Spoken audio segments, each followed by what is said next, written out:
1. Welcome everybody to the third season of Mahogany Thoughts. This is the 16th episode, the first episode of 2021. I am the host, Dr. Terrence Duncan, and Terrence Butler is not going to be with us today. His daughter is having senior night for her basketball at Beverly East. So congratulations to you. And I know that when sports actually slows down, he will be back on a regular basis. So if you're looking for our resident zoologist, he is not chasing zebras. He's actually at the basketball court. With us is actually our new co-host. I just want to formally introduce her. She's actually completed a couple episodes before last season, and it's the Queen, Carmel Brown. How you doing, Carmel? Hello, good evening, Dr. Duncan. Good evening to all of our viewers and those of you who are chiming in. And good evening to Dr. Adrian. Hello, everybody. How is everybody doing? We're doing pretty good, doing pretty good. So we always have these quick little, how do we meet each other? And we have the things that kind of caught our attention. And I know there's a lot that's been going on since the last time we was on the air, the third week of December. So people are getting vaccinated, positivity rates are decreasing, and it looks like things are going to be opening up soon. We'll have a surplus of the vaccine probably by the end of May, and it looks like that will probably be around an 80 to 100% opening sometime by the third quarter, which is exciting for me because I am tired of being stuck in the house. Anything that stood out for you, Ms. Carmel, over the last couple of months, I guess as far as Corona related, job related, just life, or just any kind of nuggets you want to share? No, I think just over the last couple of months, just getting through the inauguration and seeing the COVID-19 numbers go down, everyone seems to be slowly getting back to some sense of normalcy. And like you, Dr. Duncan, I'm just ready to get outside and do some things, connect with other people. Absolutely, absolutely. And I know for people who are trying to get their business going, and for those who are starting to be entrepreneurs for the first time ever, like completely on their own, just be patient, y'all. You have to understand that 1/4 of the country is not working right now. And with that, you also have a lot of companies that have, declining revenues or may not have the opportunity to provide, different opportunities for your business. But just keep in mind that continue to work on your content, come up with a vision, a blueprint, and a strategy. And then by the time things do open up, you're able to pitch your product, you'll be able to pitch your business, and you'll be more ready to go compared to someone who might be trying to be a late adopter. Somebody say, okay, well, I heard about this, let me create this, and it's going on to September or October. So just, keep the faith, y'all. Dr. Allen, is there anything that you want to discuss or anything you want to bring out what caught your attention over the last couple of months or comments or anything of that nature? Yeah, I think the last couple of months have been trying and people are just tired. But the thing is, don't give up, get better. My thing is you always get better in what you do. Just because you have time on your hands, don't get down. Use this time to perfect your craft, and your brand is yourself. So when you have time, perfect it. You may not be in the job that you have, and if it's not, figure out what your gaps are inside of you and perfect it with the people that you're at. My whole thing now is what do you want to do and how do you want to move forward? Figure it out, work on it, be positive, practice, practice, practice. If your personality, I'm an introvert by nature, I'm an extrovert by job. So my thing is you push it out there. And if you need to do this, Zoom, you can get a free account. Talk to yourself, see how you look, work on yourself, be positive, put the first foot forward. There's a lot of things. If the jobs are not there right now, work on a plan, work on a business plan. You can go into any, especially our communities, our Black communities. If you're in school or anything, go in and help them, even if it's free. Build your resume with volunteer work. You Well, can that's do really it. big. That's really big. Thank you for sharing that. Excuse me. And that is true because I know that for those who do follow my page, the majority of the activities I've completed over the last, I guess, 12 months during the pandemic, these are all paid or not paid. These are all volunteer efforts. But, as Dr. Allen had stated, they're going to provide opportunities for the long run because what happens is that it creates visibility. So I know that we all want to get our money, we want to get our bags and stuff, but not everything's going to require money. Sometimes my new show, I'm watching the snowfall. Sometimes you got to do enough stuff free, so then you start charging people when it's time for the demand. So that's something to kind of keep in mind. Put your presence out there, so people can test the water, so to say, about what you do, what you bring to the table. And then when they start calling you and they start saying, hey, we need you for an hour to do a workshop, that's when you start taxing them for that bag. Yep. So we want to go through a brief slide. So for Dr. Allen, we want to be able to have our nice little formal introduction for those who have been watching them before. We always do our little presentation, a nice little feature just to highlight our guests. And the mindset is to understand that as people of color, we do a bunch of different things. We're professors, we're therapists, we are essential workers. There's so many different things that we do. And when we see each other in the store, in the salon, or a barbershop, you could be sitting next to someone that has a PhD, or you could be sitting next to somebody who's an author or a therapist. So we have to understand that our Black is beautiful. And so this is just our opportunity, our way of being able to highlight our guests and show the type of skills that they bring to the table. So without further ado, it's presentation time, sponsored by myself. Mahogany Thoughts podcast, season 3. We got the lovely Dr. Allen. Nice background, Doc. Thank you.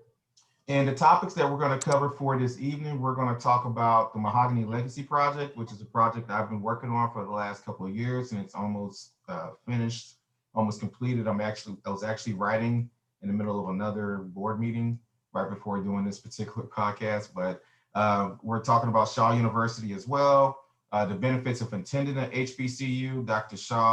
Allen resides in Raleigh, North Carolina. We're in the St. Louis area. We don't really have too many HBCUs that's like right on our doorsteps like it is in the South and the Southeast. So for those who are looking at college choices, we want you guys to consider going to sending your children to an HBCU. We also want to discuss the future of Black education at a collegiate level, and we're going to talk about education as a model for entrepreneurship. Mm-hmm.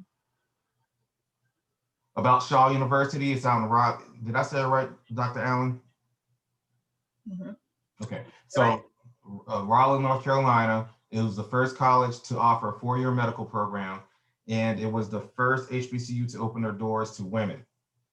Like all academic institutions, Shaw University is a significant contributor to the regional economy, and they are active in academic research through grants and partnerships. And that's very, very critical to understand, and we'll talk about that in a second.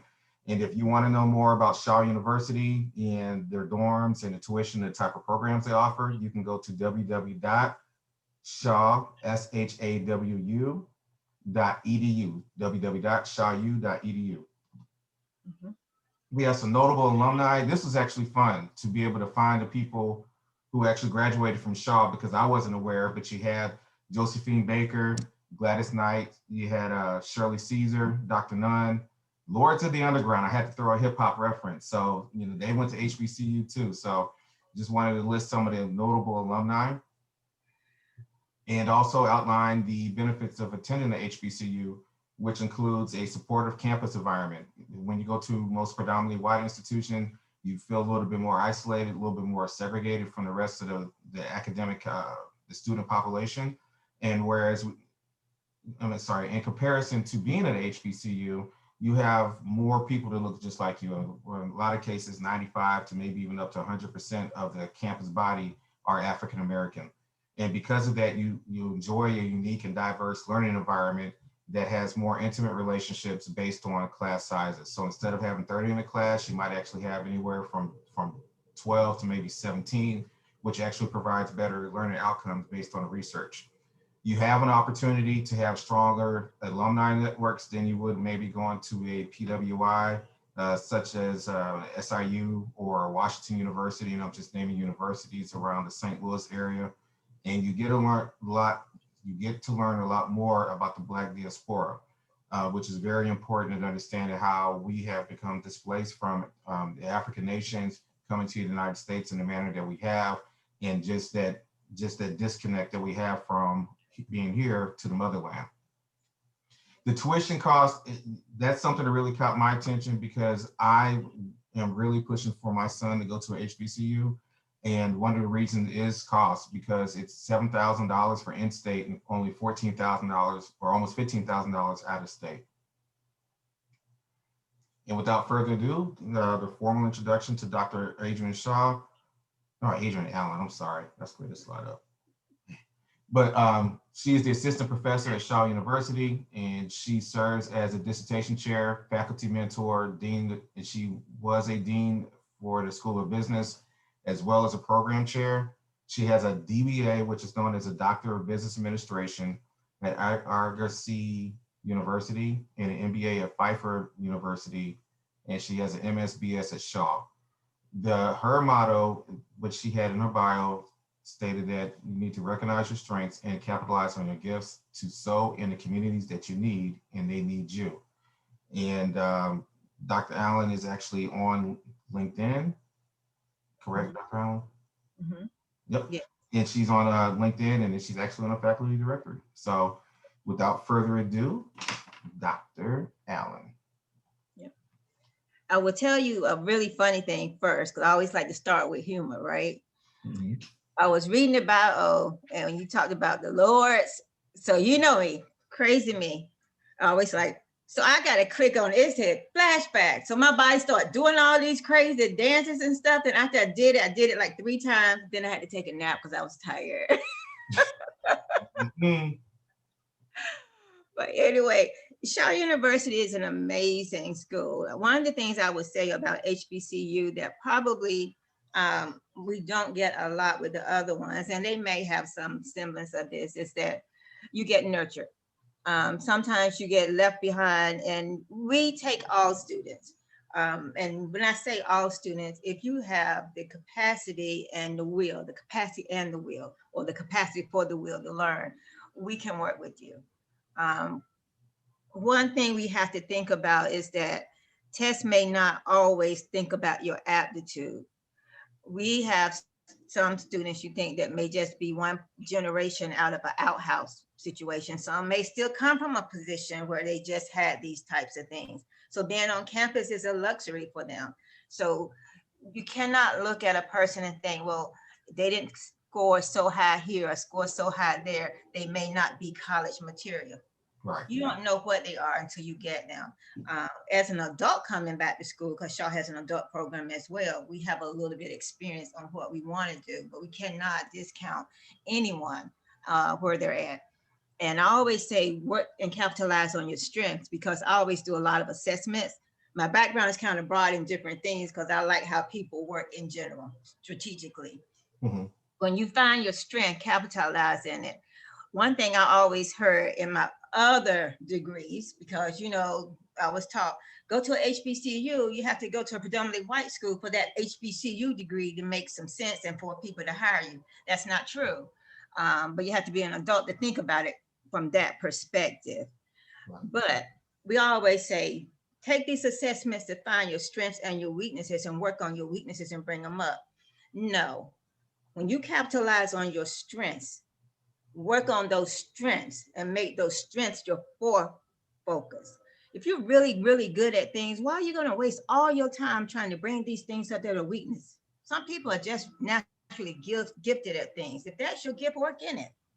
Recognize that you have a weakness. Stack your team to that. And when you come across this thing, you know, I have to work really hard to bring this up, but I'm really good at this thing. Work in your strength. Go back to these communities that need you and you need them. Don't forget where your house was 2 quarters ago or 2 semesters ago. Now you're doing better. You're making some money. You're making some contacts. You're doing some internships. You don't forget that's where you came from. Don't forget when you go back and you learn these terms and this verbiage. You teach them. Teach all your family what it means. So when you hear it on the news and you hear it in the political circles, they don't have to take somebody else's word what this means. They know exactly what it means because you know what it means. And your word means more to them than anybody else's because they trust you. Mm-hmm. So we have to go back in the communities where we came from. And not just that, if you're in school, go back to these communities and help these small businesses grow. They can't afford it. You can. What, you have 0 of 0 right now? So what is 2 hours a day or 2 hours a week to go over and help a small business learn some other things? So we can't forget where we came from, and we cannot forget where we're going. Suppose you help them grow and you decide this is what you want to do while you're finding yourself, right? Absolutely. So it's so many different things. And sometimes our students, they don't always think we know what we're talking about. They take us for granted. but it's okay. I always say, find out what you would do for free, and if you could do it for free, um, you'll be successful. I would do this for free. So I said I started with Shaw and I end with Shaw. And sometimes now it's a little bit of a barrier, but I don't think it's the student. I think it's the situation. I think the pandemic, they're not truly getting a college experience, because sometimes if you're quarantined, or sometimes you're in your rooms, and sometimes you're not getting to learn everybody because you have to be so careful. But once this lives, I think we're going to have a thriving environment again. And when we come out of this, I think we should come out strong. So, Terrence, I love the book because I always tell you I read it from the back forward, because emotional intelligence, I preach it all the time. I always say you allow people to treat you a certain kind of way. So don't allow them to talk to you any kind of way. You bring this level up. Don't stoop down. If you don't like it, remove yourself. You stay here. So some of the things you have in here, we say all the time, but we need to keep them at this level of communication. When you reach it, don't go backwards. Move forward. Absolutely. You like it or not, right? Absolutely. Absolutely. Thank you. That was actually, you put some good points about, starting from the beginning with your ACT scores and, coming into a university and just being able to have the opportunity. Just because you didn't test well at 17, 18 doesn't mean that you don't have any opportunities for the rest of your life. I mean, you have a chance to really try again. And, I said several times before about my journey, I've had so many speed bumps and stuff that my tires need an alignment, but I never stopped. That was and we talked about that offline too, Dr. Allen. Yep. And Carmel, before you lead off with your questions, I want to say just on the first point, the reason why we have Dr. Allen at first is because I am working on a project called the Mahogany Legacy Project, and that involves a social economic approach in areas such as healthcare, education, employment, financial independence, and social justice. And so Queen Carmel, she reached out to me after doing a couple episodes, because this is what the podcast is actually about. It's actually a spinoff. It's thematic from the actual project itself, where I was working on a book, and she supported her vision, and Dr. Allen supported her vision too. So I cannot, really state enough, as far as like new people, because I've actually had foundations of people who supported the project vision earlier, but now to see people I've, just interacted with through social media or through education, to see the support, that I just can't express how much it means to me. So Carmel, I mean, when we talked about the Mahogany Legacy approach, project and the approach, I mean, what does that really say to you? And after your question, after that response, you can go ahead and start asking Dr. Allen some questions. Yes. Well, one thing I wanted to ask Dr. Allen is you made a statement about students not currently getting the full college experience with the pandemic. Mhm. And I'd like to know what the impact has been, in your opinion, with motivation and overall performance for students with that not getting that full experience. My opinion is, I comparing to, I've been on campus since August, but prior, the campus was thriving. It was like a full campus, an organism is one. It's always something. Now you go in, it's not. And I think just having that connection all the time, having office hours or set office hours. The open door policy means a lot to me. I want my office to be open at all times. And I don't want you to have to come in and 6 feet back, mask up, or I have to know when you're here. Yes, it's good to have appointments, but sometimes, just like in class, you don't even know what you want to ask. And you don't even know, well, I'm by here stopping by, but let me see if she's in her office, and I'll put my head in. So now I get more familiar with you. So especially with that freshman, sophomore year, or even some of the seniors talking about, we have a lot of industry experience. I have a lot of industry friends. And if you have a question, I may not know, I can pick up the phone while you're here. So all of those experiences go into that college experience. And if you're not in and out all the time, maybe you don't have the same thing you thought you may have had, or just sitting on the quad eating lunch, or I went in one day and I just forgot myself, right? I want a cup of coffee. Well, no, they had the little bag lunch. We didn't have coffee. And I was like, oh my gosh. So then I had to get in my car, and then they were remodeling little McDonald's down the street and drive downtown to get a cup of coffee. So actually, that's part of the experience too. So the little things they take for granted, the little things I took for granted, um, maybe it's those own unspoken things, or I'm a couponer. So if I was on campus, you probably can get almost anything you want out of my office because I'm a business person. I'm a numbers person. I'm like, if I can get it for free, you can have it off of this thing right here, but leave something for somebody else. Oh, yeah. So that was one of the things I said I wanted to end here because you want to make the experience happy, fun, but in the meantime, learn something too. So that's what I mean by that. I'm not sure if they're getting it. Then some people say, I don't want to send my kid all the way back and they get sick and it's a state away. I don't know. I can't put my finger on it, but I know it's not completely there, even though they're getting some of it. We're doing a lot of virtual things. We're spacing it out and they can have some, but the physicality of it, I suppose. Okay, great. Thank you for that answer. There are a couple of other questions I'd like to ask. One being, ACT versus SAT. I've heard that there's been some changes or that some universities are focusing more on one than the other. What's your information or feedback on that? I'm not sure because what I feel, because I do several different universities, and some universities for couple of years just didn't have one altogether, any type of entrance exam. So I'm not sure where any of them fit, right? So my position is if you do not have an entrance exam, then what's the catch for everybody? Okay. So if you have a couple of years where you do not have an entrance exam and you take everybody in, do we have this extra layer built in? Do we keep up with our students a little bit better? Do we check in more? Do we have a mentor? Not that it's recommended. Perhaps it should be mandated so nobody falls through the cracks. Because if we let everybody in, we want to keep everybody. Because sometimes I want to come to college. If I'm not prepared, how do I get prepared? Well, you need somebody to talk to you a little bit more and say, well, because you're on your own, doesn't mean you can do everything you want to do. You still have to have discipline, right? Mm-hmm. So I'm not sure, but I do think that, yeah, give everybody experience. And because we have a pandemic, that's not an excuse. Okay. We have to have accountability. Sure. Great. All right. Dr. Duncan, did you have anything else?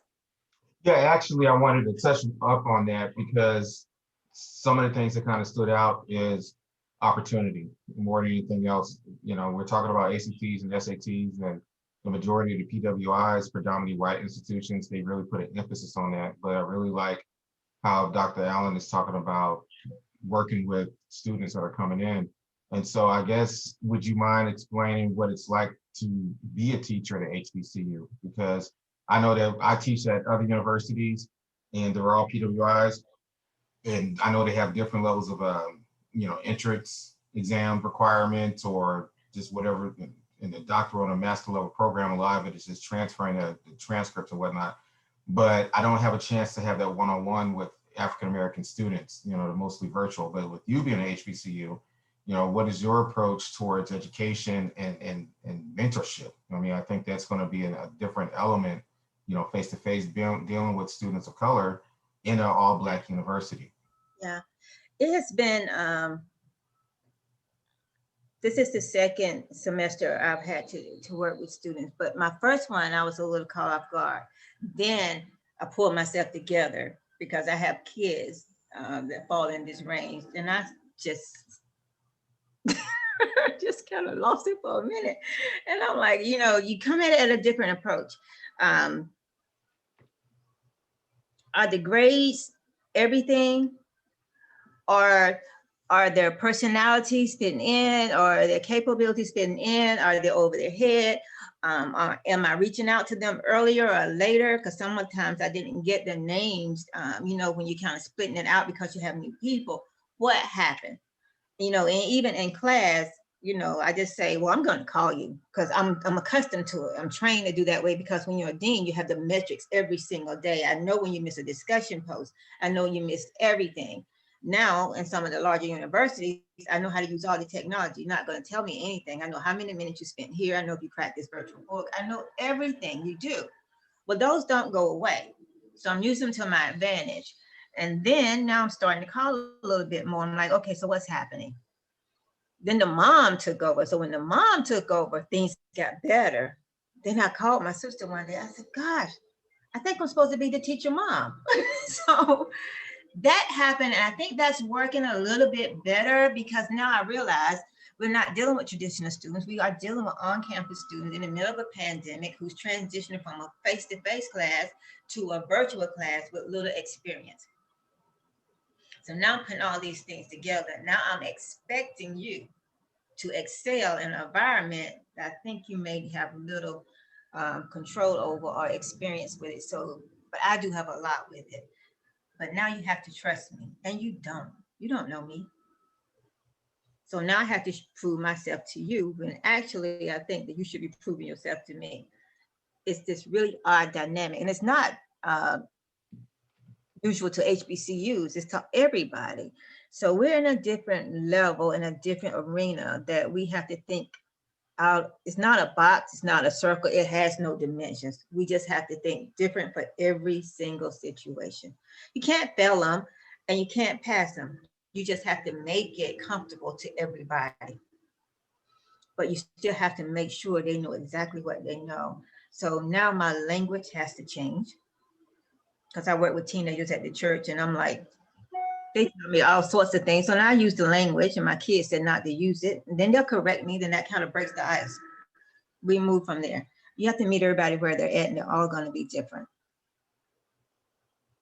So Right. that's where we're at. We have to realize it. Yeah. Yeah.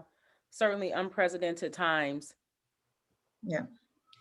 Dr. Allen, I think I read earlier today that Shaw University has a medical school. They had a medical school. That was one of their founding features when they took Shaw, and to begin with, they had a medical school. Okay. They currently have one? They do not have one now. They did have one in the past. Okay. I just wanted to clear that up. Okay, great. Great. Yeah. All right. And so there are undergraduate degrees, graduate degrees, and PhD programs. There are undergraduate degrees and there are master's degrees in some areas like divinity. The PhD was an honorary one. I saw Gladys Knight. That was an honorary PhD for Gladys Knight. They're very diverse in some of the places that they do, but some are honorary, some are different things. So yeah. Great. A big variety of the celebrities that are still on board and still come in, very good with their giving.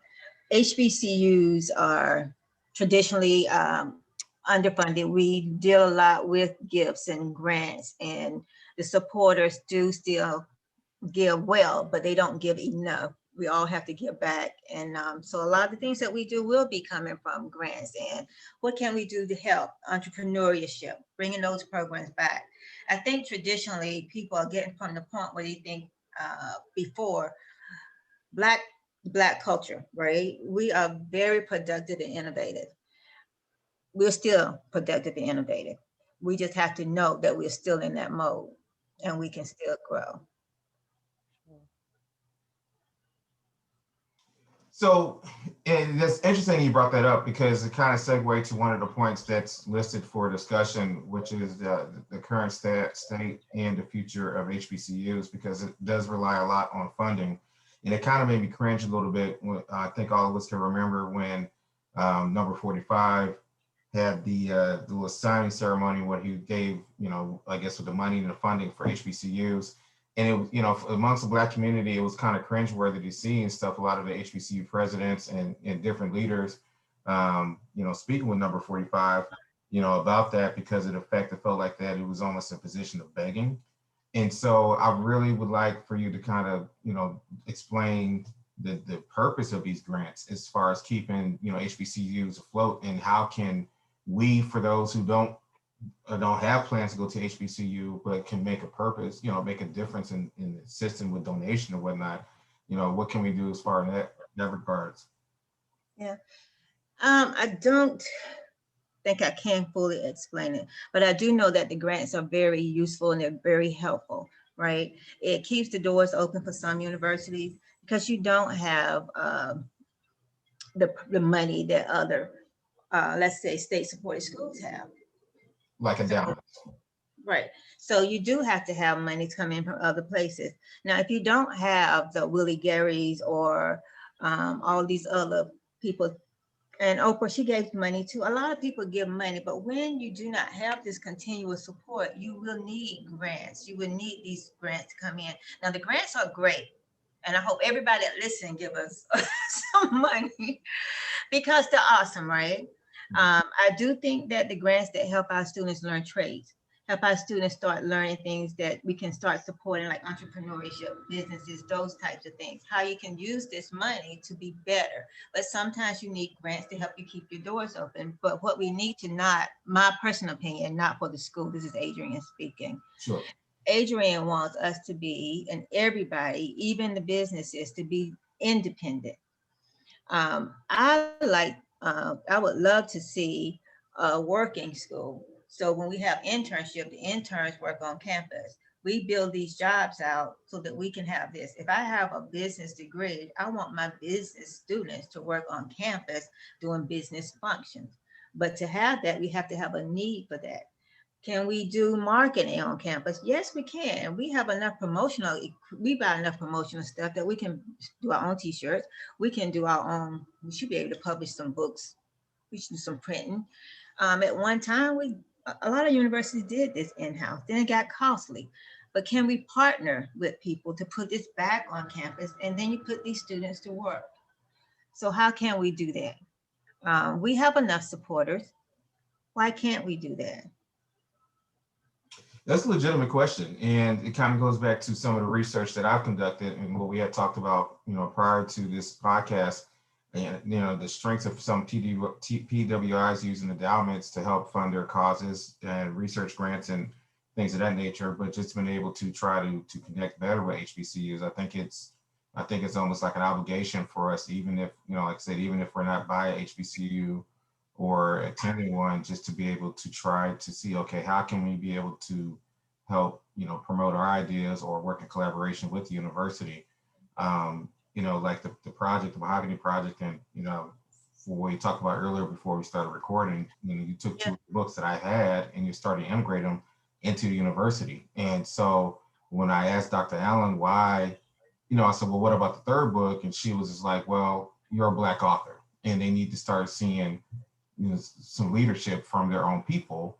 And since you're writing a business, it's only appropriate for it to be incorporated in business. I mean, something like that really stood out to me. And I just want to be able to really stress the importance for us, for those who are listening to it today or later in the future, to try to see what can we do relationship-wise with the HBCU so we can continue to make this a foundation of learning on a cultural and an educational basis. So, I mean, but you think about it for a second, because I like this format, because I like Queen Carmel. I like everybody, because I'm gonna call you that forever. You can trust that. I love it. Thank you. Yeah. But you think who is, and I'm not saying everybody doesn't have their own place, because everybody does, because we work with colleagues and they are amazing. I learn something every single day, but we are taxed with publishing.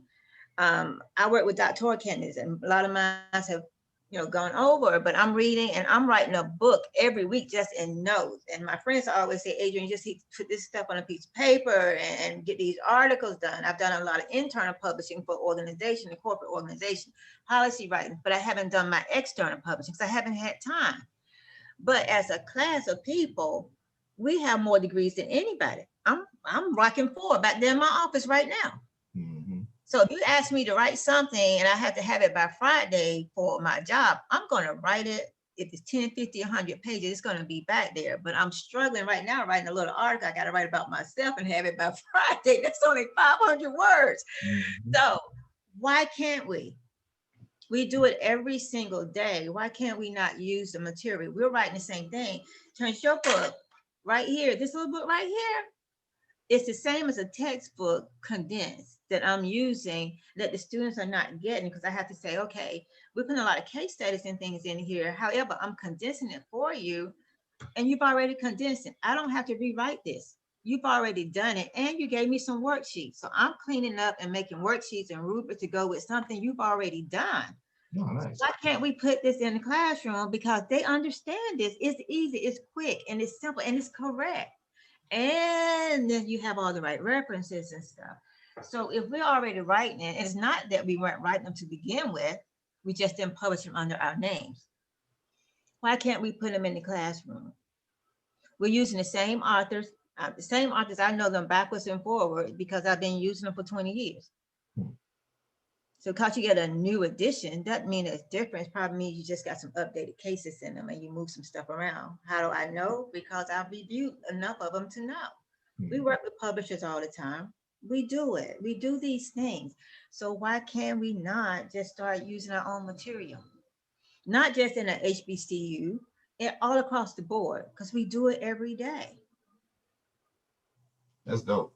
That's deep. Queen Carmel. Well, one thing I'd like to ask Dr. Allen is, what is the approach to getting more material in the classrooms published by Black authors? When you have a choice, make the right one. Okay. I mean, if you have a choice to pick your material and it's just a choice, sometimes we go with what's familiar. We go with what makes it less work for us. So if we've been using this author before and we use it at another school and we want to implement it over here, sometimes it's easy for us, but what's best for your student? What's best for the learner? What's best for the economy? What's best for your community? Sometimes you have to get out of your own mind. This is what I tell everybody. It's not about you. And whenever I get all caught up in something, sometimes I think in my own head, Adrian, girl, you know it's not about you. Don't even need to get mad. Just go about your merry way, because you're going to be mad and they're going to be walking down the street happy. It's not about us. What's the bigger picture? If you want to be a voice, you have to be financial literate. You have to be at the table. You have to be in the economic world. You have to be able to take control of it. And we can take control of it. We're doing it every day. But we don't have the big voice because we don't handle the financial piece of it, although we can control it indirectly. But a lot of times we can. If we have the choice to choose our textbook, so why would we ask our students to buy a textbook that costs $300 when you can get one for 20 to say the same exact thing?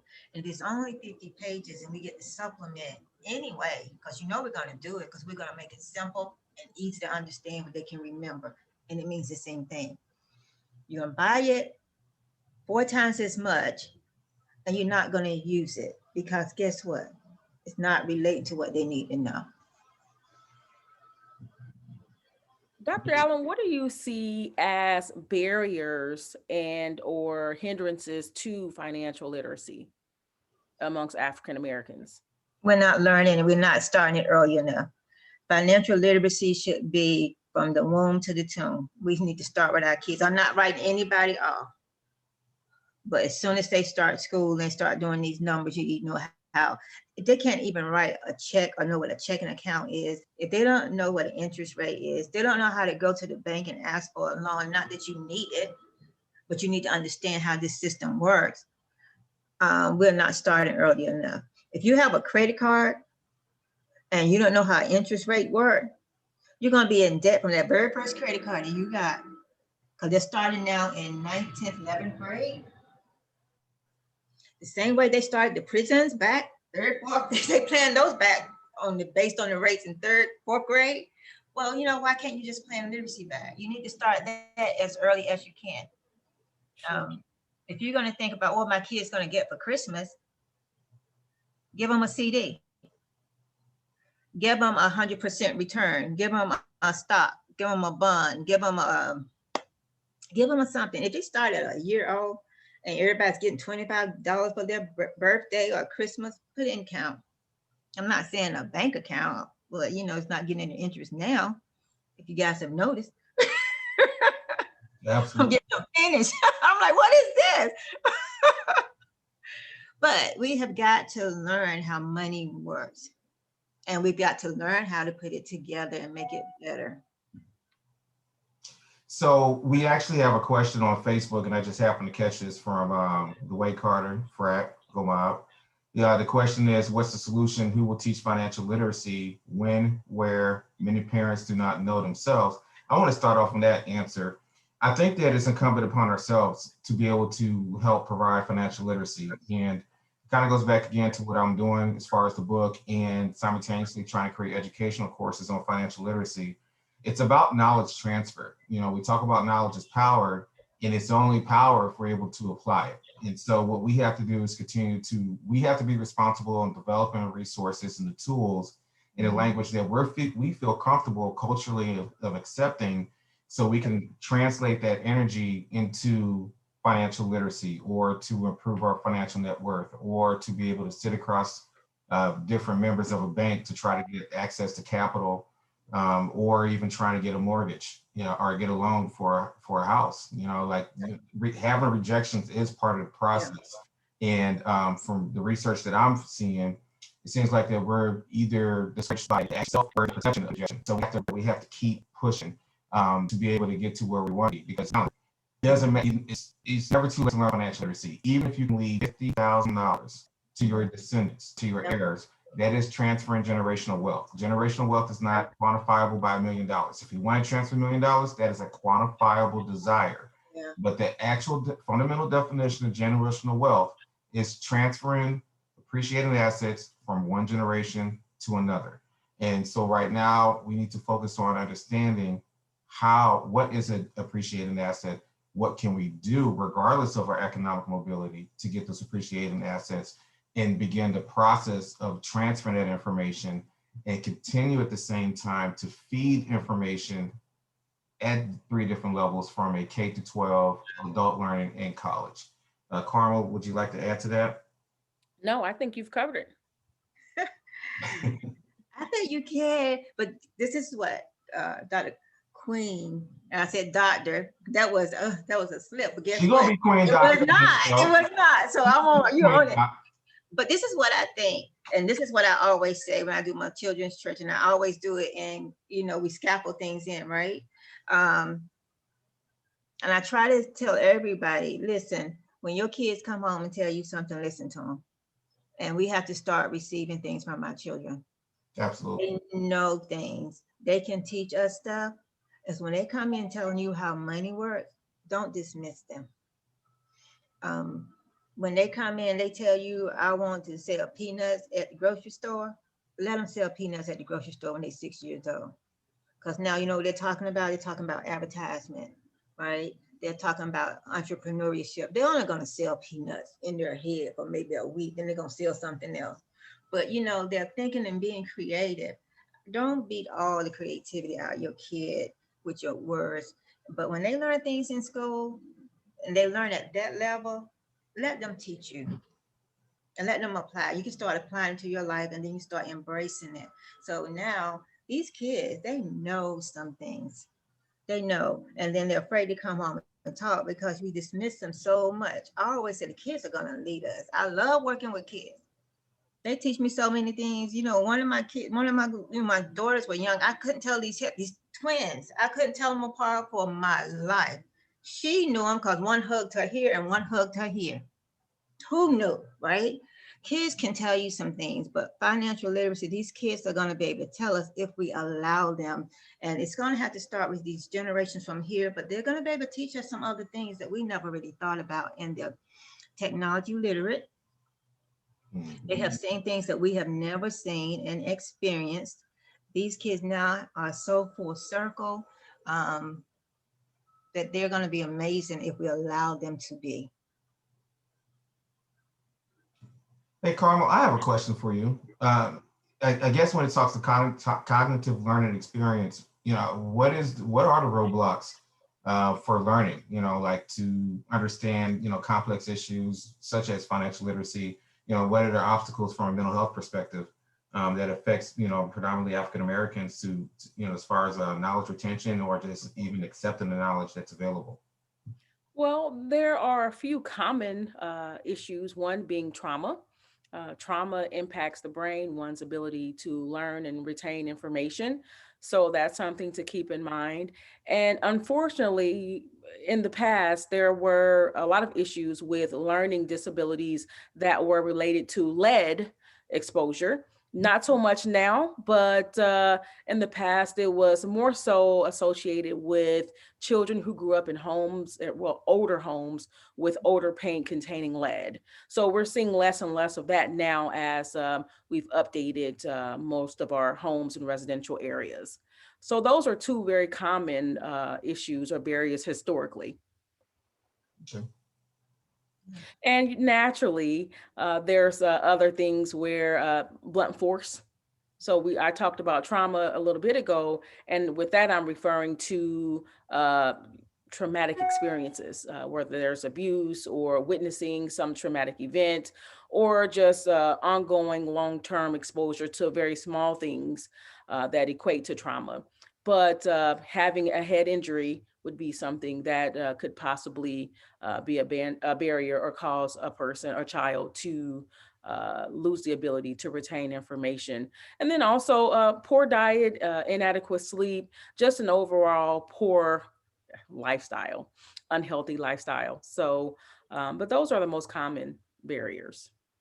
So I guess from your expertise, you're talking about the social determinants of health, obviously, but for those who are living in poor neighborhoods, for those who may be struggling financially, how are we going to be able to help improve their learning outcomes if they still have these social determinants of health, such as crime, such as, domestic abuse, different types of food deserts, and, poor healthcare outcomes and stuff? I mean, I guess some of the clients that you've seen, or maybe some stories or research, I mean, are there ways that we can, help provide these resources, to those people to be able to help lift them up, emotionally and economically?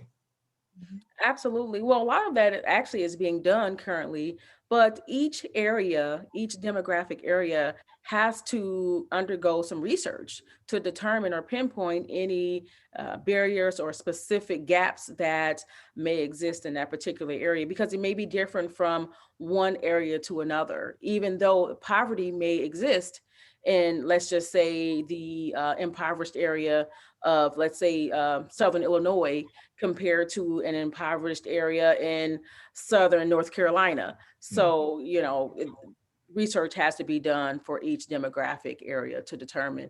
But having resources in the schools, some of these children are going to need specific one-on-one assistance from therapists, from other professionals that can provide information, that can provide services to help them catch up with their peers if they are somehow lagging behind their peers.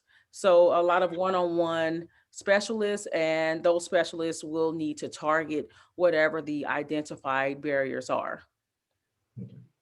and deficits, of course. Absolutely. So Queen Carmel, what I got from your conversation is, and forgive me because I love what you said, this is what I heard, and this is how I'm going to relate this to the Mahogany Project, is that one thing that a lot of people don't realize is that PTSD is just not something from the military or anything. We all can experience it, and kids can do it as well. And a lot of times when kids have these instances when their parents are going through drugs or abuse and all that, they forget that these kids are drugged through the same thing, and they've experienced everything and some that their parents have done or whatever the situation has been. So from your conversation, I always talk about PTSD because these kids can have, and us, all of us can, but especially the children, they can have these experiences that's going to linger longer because they're smaller. And for the Mahogany Project, what happens if we have our HBCUs or our local community colleges or anything that we go back into these impoverished areas and we create jobs with grants? Dr. T, when you said earlier about the grants, that's a good avenue for HBCUs to use our grants and with relationships to our states and our government. If you give us grants, why can't we go back and buy up some of these impoverished areas? I tried to buy a house in my little local infield, North Carolina, and some of these houses are running down. That's why I want a cash price. Nobody's getting back with me. They don't want to sell them in some of the neighborhoods. Still to this very day, this was just last week, and I made a call today. Still no response, right? Mm-hmm. I want it, I'll get somebody to go in and buy it for me. That's not the thing. But why are you going to let it run down? But if you do tear it down and let somebody come in and start building community gardens, because as you know, Queen Carmel, that if these things stay vacant too long, you have disease, you have anything that can still impact these impoverished areas. It's not that it's just going to fall apart. What's the greater impact to people who live there already? These things are 100 years old. You know, it's some things in there and infecting the. So I think this is a great place where the Mahogany Project and everything that goes with it can be well-rounded in a lot of different places around this country. If literacy, grants, jobs, why can't you overlay it at a university and you put everybody to work in the summertime? You need all of these skills. You're going to need business people. You're going to need IT people. You're going to need laborers. You're going to need everything. Same as the Habitat for Humanity. They have all these people. They go in and do a house in a couple of days. Why can't you do a community over the summer if you have the right funds? Engineers, right? Put the gardens in. We could do it. Why not? In a way, it's and really what the project entails and what we're trying to do with Shaw University is that we're trying to build an ecosystem from within.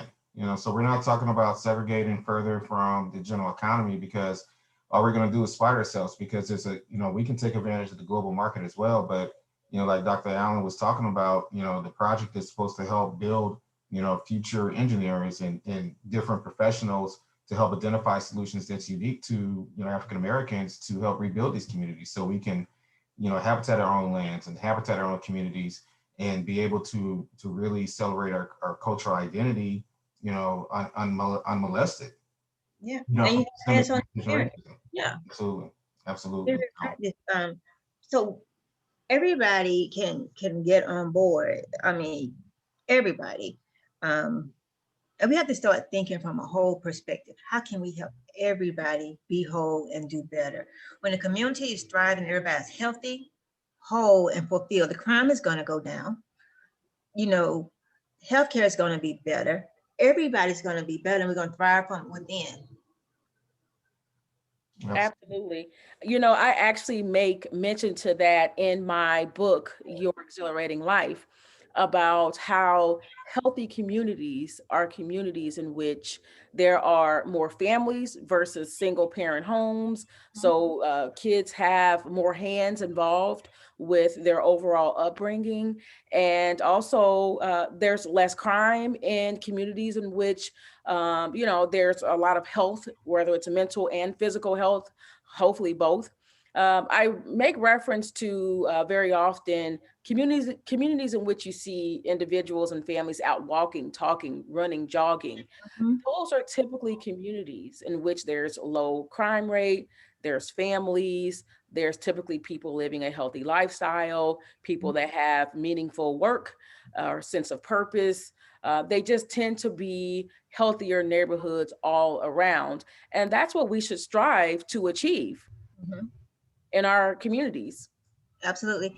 And it's not that, and I don't want anybody to think that you're going to always say pro-Black or pro-white or pro-anything. We're pro-life. We're pro everybody living a great and healthy life, and starting from this point forward where we can get rid of poverty in some step. It's going to be steps at a time. It's not going to happen overnight.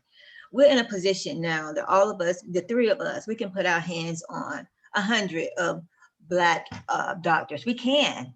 We have the resources. We just need everybody to get on board. And the best way to get on board is bring all of our universities on, because the networks are deep. Certainly. Well, we are about to wrap up in a second, and we do want to make sure that we're always self-promoting. And this is our show, so we're going to promote all day. But I did wanted to share the screen for the books that we're having available for people to purchase, mainly on Amazon. And one thing, like Dr. Allen was talking about, is that, you know, we should be our own thought creators and thought innovators. And so one of the project elements that you'll see over the next several months is the promotion of educational content that can really, you know, impact your life from a leadership perspective, from a mental health perspective, as well as a nutritional perspective. So please, for those who are able to see the video or, you know, look at the video later, our books are available on Amazon.